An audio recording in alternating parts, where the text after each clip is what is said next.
Shalom Bapak Ibu terkasih dalam Tuhan. Ya, jadi pertama saya kenalkan diri, mungkin soalnya saya pertama di sini ya. Nama saya adalah Berat Sujono. Tapi kalau di Cempaka itu sudah cukup sering saya dengan Pak John ya. Jadi Pak Edward katakan kita temanya adalah seputar Paskah.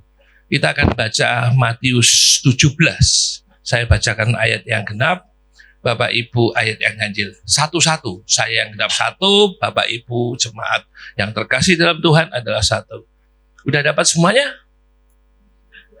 Mazmur Matius 17. Matius 17 ayat 22 dan 23. Ya, saya akan bacakan. Pada waktu Yesus dan murid-muridnya bersama-sama di Galilea, Ia berkata kepada mereka, Anak manusia akan diserahkan ke dalam tangan manusia.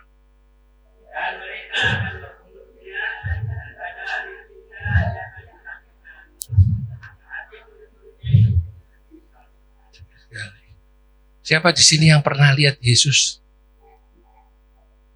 Belum pernah lihat ya. Siapa yang sudah baca Alkitab lebih dari satu kali? Hah? Wah, cukup banyak, berarti Pak Edward sukses ya. Jadi ini adalah yang penting kalau kita di dalam merayakan seputar Paskah. Ya. Kita bukan ngomong Yesus akan diserahkan kepada anak manusia, itu hal yang biasa. Kalau murid-murid ini hidup bersama Yesus, lihat mujizat banyak, pertolongan Tuhan banyak mujizat. Sama seperti kita. Tapi waktu dia bilang Yesus akan mati, nah kita sering fokusnya sampai Yesus mati.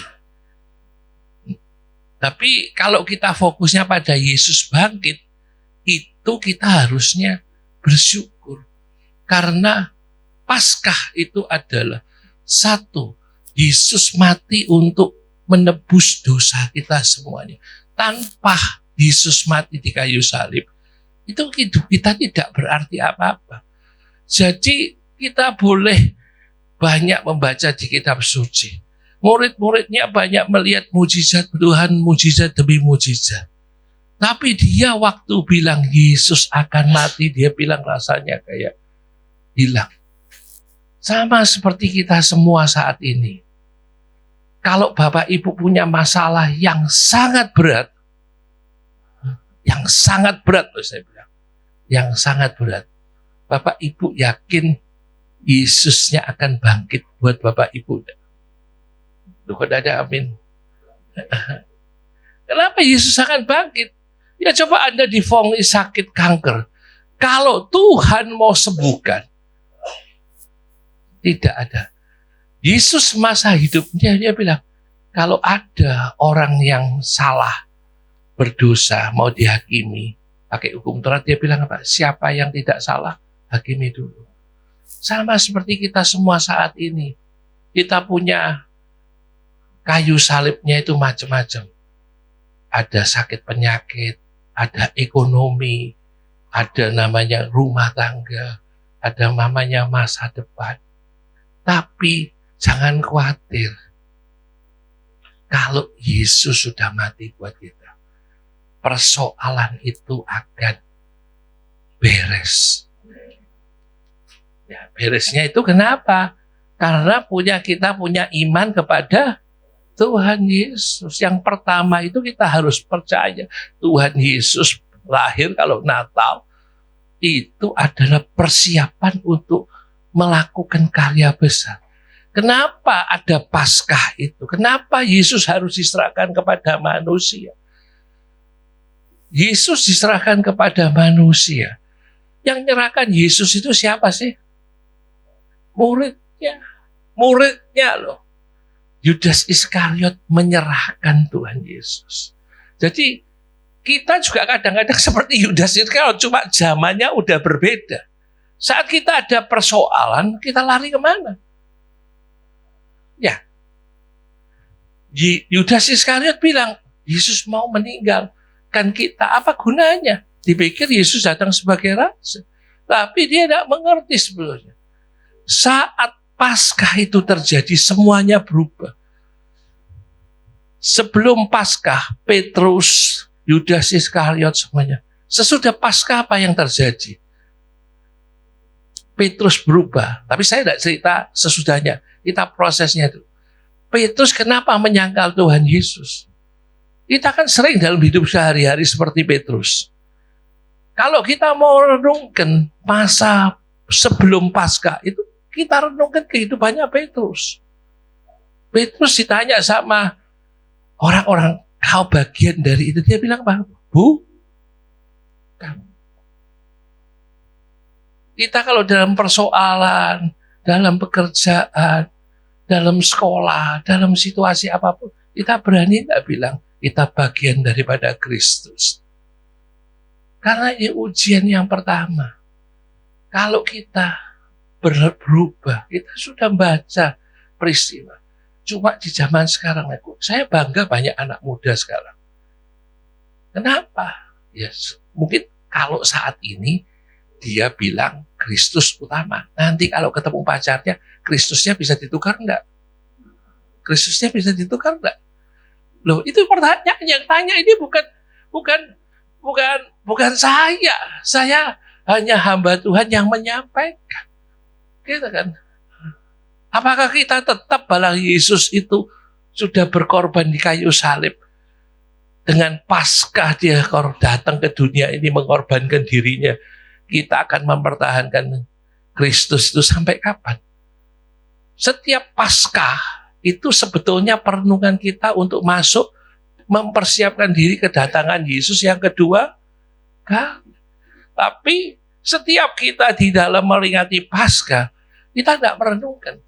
Apakah setahun yang lalu kita menganggap Yesus itu seperti Petrus? Petrus sudah diomongin, kamu akan menyangkal aku 3 kali. Ya kan? Apakah kita tetap menjadi Petrus yang seperti sesudah Yesus menampakkan diri kepada muridnya?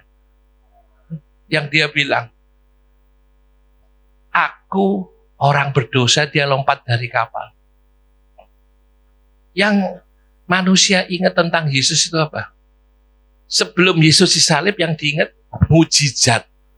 Waktu Yesus menampakkan diri pada murid-muridnya, diingat apa? Mujizat. Pertolongan. Orang Kristen itu sukanya mujizat. Salah? Tidak. Tapi bukan itu yang utama. Bukan itu yang utama. Kita harus meneladani karya penebusan Kristus. Karya penebusan Kristus adalah peristiwa yang sangat besar. Karena dia merubahkan status kita menjadi orang-orang yang disebut apa? Anak-anak. Kalau anak Allah itu khawatir enggak? Tidak. Bapak yang tua itu yang katakan tidak. Yang lain gimana? Kalau anak muda bilang, waduh ini pacar saya. Kalau tidak tukar, saya Yesus saya tidak tukar, nanti saya kehilangan dia. Ya kan? Ya. Nanti kalau sudah menikah dia bilang, waduh Tuhan, kembali lagi cari Tuhan kalau ada masalah. Kita ini hidupnya kalau ada masalah ingat Yesus. Ya kan? Tapi seharusnya tidak. Harusnya itu adalah proses kalau kita sekarang anak-anak Tuhan itu apa? Melakukan rencana Bapak kita di surga. Rencana Bapak kita di surga itu apa? Sejak dari kejadian kita diciptakan serupa dan segambar dengan Allah. Serupa dan segambar ini penting. Karena sebelum Kristus disalib, itu rupa dan gambar ini rusak. Ya. Kalau Anda tanya sama orang pengrajin perak, dia buat kerajinan perak itu, dia bilang, kerajinan perak itu bagus kalau wajahnya yang pengrajin itu bisa kelihatan mulus. Sama. Kalau kita ini anak Tuhan yang sudah diproses Tuhan, di hidup kita nampak wajah Kristus, itu betul-betul kita sudah dikatakan sempurna. Tapi bagaimana wajah Kristus bisa nampak kalau ada persoalan kita bilang itu salahnya iblis. Katanya iblis sudah dikalahkan. Tapi kok ngomongnya semua salahnya iblis. Kalau iblis sudah dikalahkan, tidak ada salahnya iblis. Yang ada adalah kita tidak mau menaklukkan kehendak kita menurut yang katanya tadi sudah membaca Alkitab. Ya kan? Yesus bilang apa? Berbahagia orang yang melihat dan percaya. Atau berbahagialah orang yang tidak melihat tapi percaya. Tapi orang Kristen banyak yang sudah melihat tapi tidak percaya. Yaitu orang-orang yang menyalibkan Yesus. Dia melihat peristiwa Yesus. Pertolongan Tuhan dia lihat. Mujizat Tuhan dia lihat. Tapi dia bilang, salibkan Yesus. Sama seperti hidup kita. Cuma cara nyalibkan enggak demo seperti yang waktu Yesus disalib. Kita nyalibkan Yesus setiap hari dengan pikiran kita, kekhawatiran kita. Maka itu dikatakan dalam firman Tuhan, adakah kekhawatiran dapat menambah hidupmu yang sehasta? Apa orang Kristen tidak bisa jatuh anak Tuhan? Bisa. Berapa kali orang Kristen jatuh? 7 kali.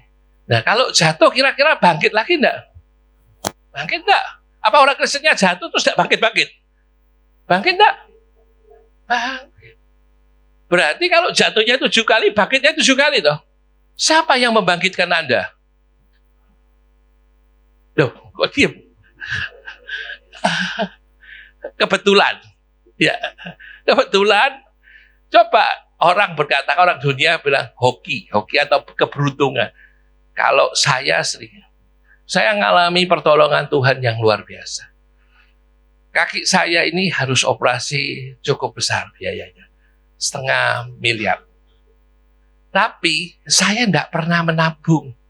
Saya tidak pernah ikut asuransi. Ikut asuransi malah nggak dibayar. Sakitnya tidak parah, tidak 500 miliar lebih. Saya tidak tahu kalau mau sakit kaki harus habis. Pada 2 tahun yang lalu, saya sakit. Tiba-tiba, ya saya bisa operasi kaki. Pertama, hampir 200. Yang kedua, 300. Dan itu dibayar sama asuransi. Siapa? Asuransinya Pak Bernard yang buat. Kebetulan saya ada di satu perusahaan bergabung. Kebetulan orang itu peduli memasukkan saya. Dia juga tidak tahu.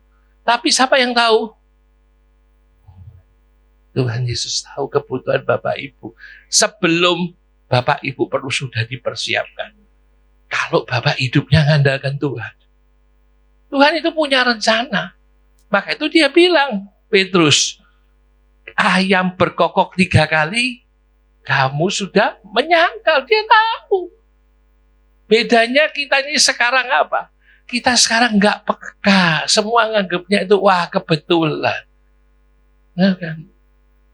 Tapi coba Anda yakin, semua itu rancangan Tuhan yang terbaik. Nah, jadi kita tidak perlu khawatir karena rancangan Tuhan itu yang terbaik buat hidup kita. Coba yang bisa cerita, yang sudah Kristen, mulai lahir siapa? Ya, Pak Edward. Nah, saya tanya, kalau Kristen mulai lahir langsung mulus gitu? Nggak ngalami persoalan? Loh, saya tanya. Apa Anda kalau ada masalah tanya sama orang tua Anda, kan sejak Anda lahir kan?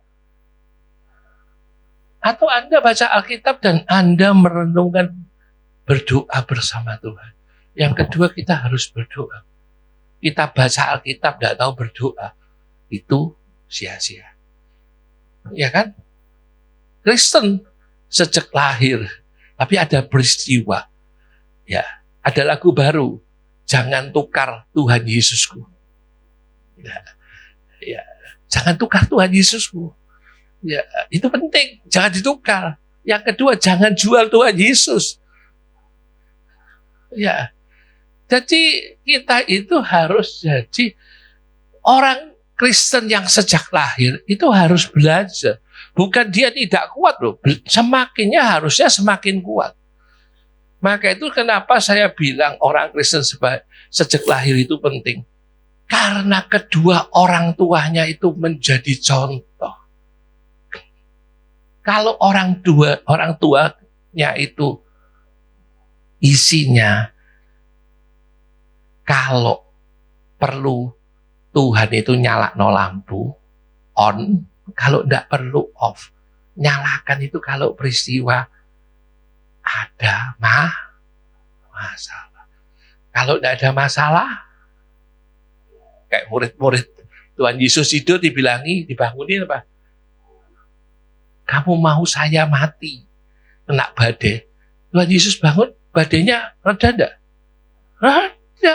Tuhan Yesus tahu. Dia ngerti beban Bapak Ibu terkasih. Saya yakin dan percaya Pak Edward jadi gembala sidang di tempat ini bukan hal yang mudah. Pak Edward kalau boleh pilih, dia jadi gembala yang di tempat yang sudah settle ya Pak Edward ya. Tenang dia. Setiap minggu tinggal naik mimbar, tenang. Tapi hamba Tuhan yang sebenar itu yang diuji di dalam masa pembangunan. Karena semakin banyak kita ada peristiwa, itu kita semakin kenal Yesus. Ya. Siapa yang mau kenal Yesus semakin hari semakin dalam? Ya, kalau kenal Yesus semakin hari semakin dalam itu mahal. Ya, itu Paskah yang sebenarnya. Hidup Anda itu bukan peristiwa, itu semua kebetulan. Anda kalau cari parkir dimudahkan. Ya, ini peristiwa kecil-kecil saya suka lakukan. Saya ngomong orang banyak diluluskan. Bukan karena saya pinter, Bu. Saya cuma bilang tanya Pak Edward. Setiap hari harus cari hadirat Tuhan. Apakah kalau ibadah itu tidak boleh balas WA? Boleh. Jangan nanti bilang gini, waduh dilarang Pak Edward, anak saya lagi sakit, WA tidak dibalas. Itu yang salah. Bukan Pak Edward, kita yang tidak berhikmat. Tapi kalau ada sepanjang ibadah, WA terus, Anda ke sini cari Tuhan, apa cari WA? Itu yang penting. Sama seperti kehidupan kita. Setiap kita ini berproses. Ya kan? Ancaman yang terbesar sekarang ini, teknologi. Bapak Ibu ini sekarang ancaman yang terbesar itu adalah teknologi, ya kan? Semakin maju teknologi, baik medis, baik keuangan, semuanya. Saya kasih cerita. Umpamanya ada seorang jemaat datang ke Pak Edward, tanya ini, Pak Edward, saya kesulitan ekonomi. Pak Edward tanya, kamu sudah ngitung pendapatanmu sama pengeluaran? Enggak, Pak. Kamu bekerja? Tuhan. Dia jawabnya, Tuhan memelihara hidup kita. Gimana? Dia enggak kerja, tapi dia beli online shop terus beli. Gimana kalau enggak kesulitan? Main pinjol, judol, itu kan teknologi semua. Tapi kalau kita punya rambu-rambu, kita tetap jadi orang Kristen di zaman apapun. Kita tidak akan menjadi Petrus-Petrus yang baru. Tapi kita tetap menjadi anak Tuhan yang memuliakan Tuhan. Anak Tuhan yang berkarakter. Ya kan? Maka itu, kalau kita ini kesulitan ekonomi karena kesalahan kita adalah kita tidak belajar. Makanya dalam hidup harus baca firman Tuhan, merenungkan, berdoa. Yang ketiga, melakukan aktivitas sesuai dengan firman Tuhan. Benar kan? Coba, firman Tuhan katakan apa di dalam perenungan kita kalau Paskah? Coba, yang disuruh naik ke upper room tidak percaya sebelum saya mencocokkan jari ke dalam lubang, itu siapa? Di sini tidak ada anak Tuhan modernnya kayak Thomas. Tidak ada? Tidak ada? Haleluya. Di sini tidak ada, di luar banyak. Kita sering jadi itu. Kalau Anda ngalami masalah sakit, tidak sembuh-sembuh, Anda bilang doa Anda tidak dijawab Tuhan, atau Anda bilang apa?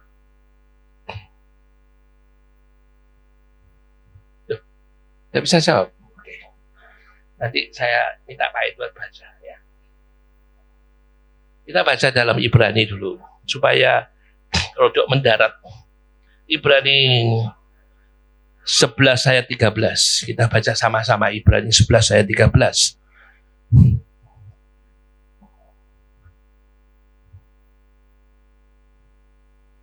Ya, dibacakan. Atau jemaat baca sama-sama. Dibaca sama-sama coba. Dalam iman mereka semua ini telah mati sebagai orang-orang yang tidak memperoleh apa itu yang dijanjikan. Orang-orang itu tidak memulai berkat janji, tetapi hanya dari jauh melihatnya dan melambai-lambai kepada dan mengakui bahwa mereka adalah orang asing. Lanjut 13, dan mendatang di bumi ini. Kita ini pendatang. Jadi kalau Anda boleh sembuh, berarti Anda harus punya tugas bersaksi. Kalau Anda tidak tebus, berarti Anda sudah rumahnya di surga itu jadi.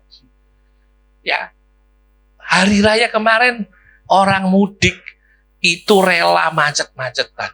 Tapi coba ditanya, mau mudik ke surga? Wah, katanya enggak dulu kan.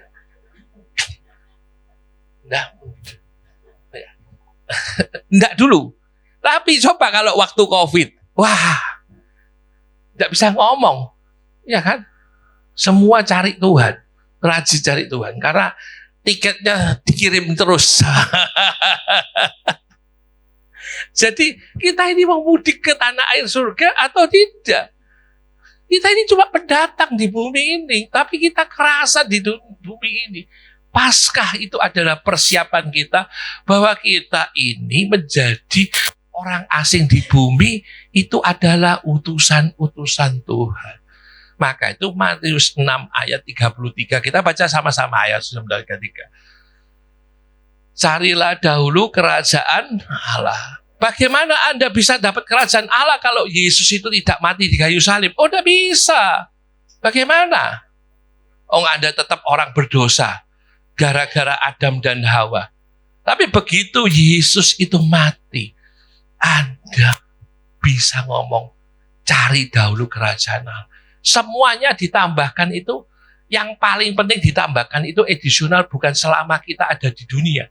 Tapi Anda penting selama di dunia itu, atau seperti penjahat itu. Kalau hari ini engkau bersama-sama dengan aku di Firdaus, atau kita mau terima orang Kristen mau yang pakai mahkota. Pilih yang mana? Nah, yang mau pilih mahkota harusnya banyak.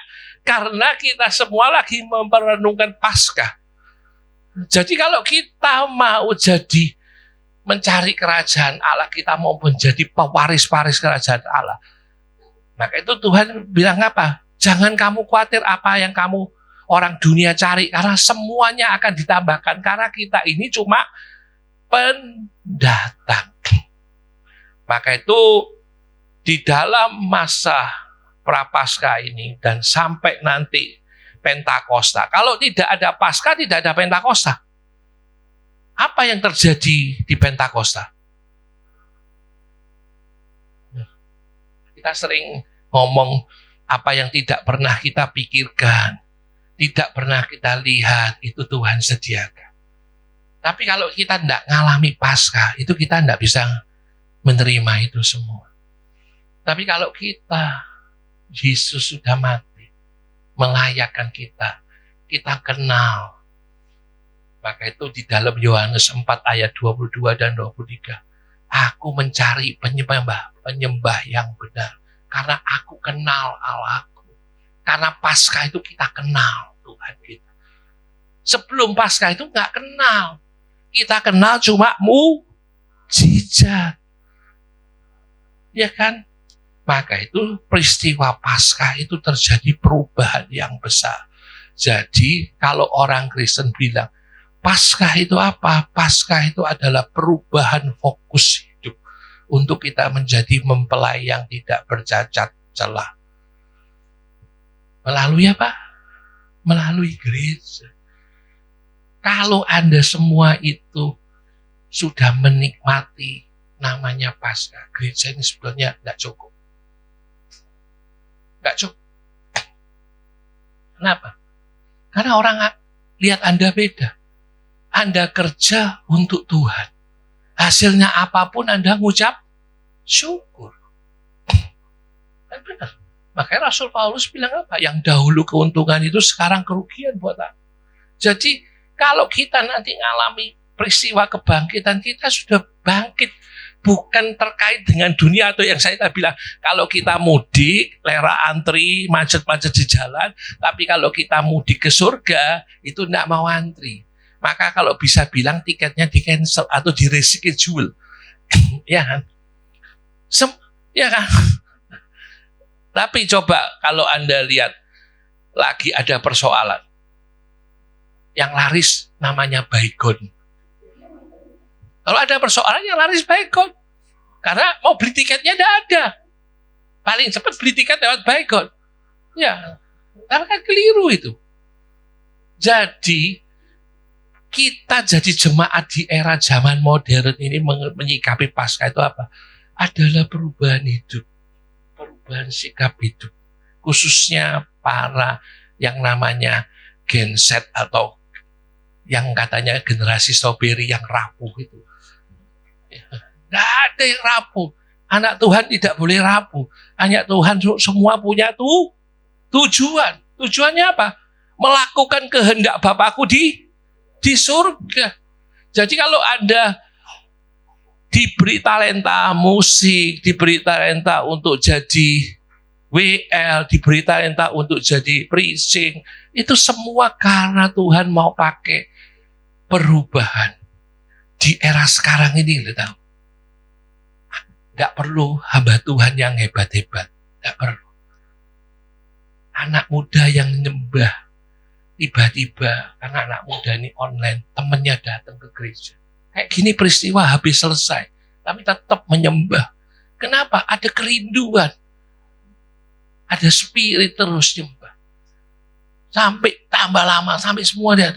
Itu di Kentucky, Texas. Sekarang lagi kegerakannya. Anak-anak muda. Kenapa? Karena mereka hanya menyembah. Tidak ada firman Tuhan. Tapi lewat penyembahan itu Tuhan melawan. Banyak hal-hal besar yang dikerjakan. Tuhan itu punya 1000 cara. Asal kita percaya. Yang terakhir ya saya tanya sama Bapak Ibu terkasih di dalam Tuhan. Anda anggap Paskah ini rutinitas. Setiap tahun harus berulang. Apa Paskah tahun ini berbeda? Saya tanya, rutinitas, WL-nya tadi bilang apa? Kalau saya boleh, dia bilang apa? Hadirat Tuhan itu hadir kan? Kalau Tuhan itu hadir di sini, harusnya kita ngalami apa?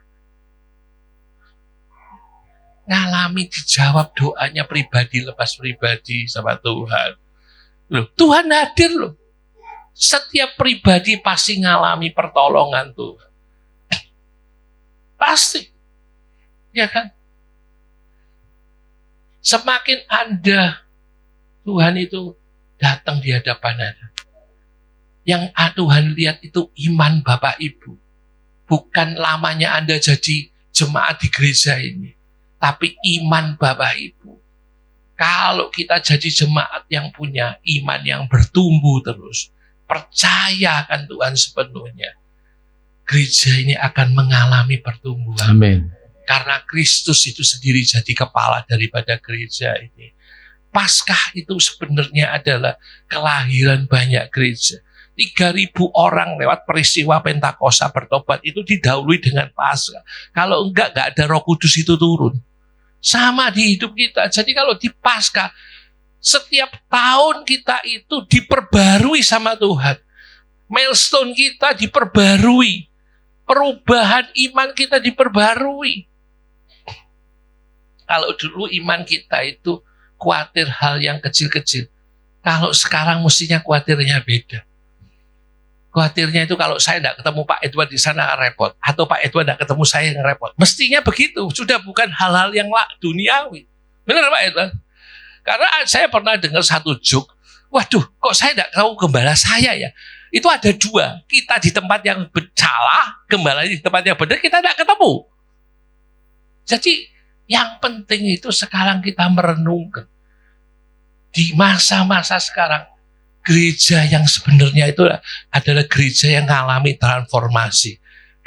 Jadi kesulitan apapun yang dialami oleh gembala dan majelis itu merupakan kesulitan bersama. Kesulitan bersama itu artinya berdoa bersama. Berdoa bersama sungguh-sungguh atau cuma lip service? Sungguh-sungguh. Nah, kalau Anda berdoa sungguh-sungguh, Anda minta sama Tuhan, Tuhan pasti beri kepada Bapak Ibu terkasih dalam Tuhan. Mari kita akhiri, saya tutup dengan satu cerita. Ada seorang anak muda. Dia bilang datang kepada Yesus, aku sudah melakukan seluruh hukum Taurat. Sudah melakukan seluruh hukum Taurat. Mungkin kalau anak muda sekarang yang di sini bilang, aku sudah melayani Tuhan. Aku sudah sepenuhnya melayani Tuhan. Tapi saat Yesus datang ke Bapak Ibu terkasih di dalam Tuhan, Yesus tahu apa yang Anda harus berikan. Anak muda itu dikatakan, jual hartamu dan kamu ikut aku. Anda mau ikut Tuhan atau enggak? Atau Anda masih mikir-mikir kalau ada pertanyaan, kamu mau ngikut aku atau tidak? Duh, ini serius ini pertanyaan ini. Kamu mau mengikut aku saat Tuhan memanggil atau kita masih bargaining? Aku sudah pelayanan Tuhan. Kita sering diminta sesuatu untuk yang kita tinggalkan yang lama. Ikut aku.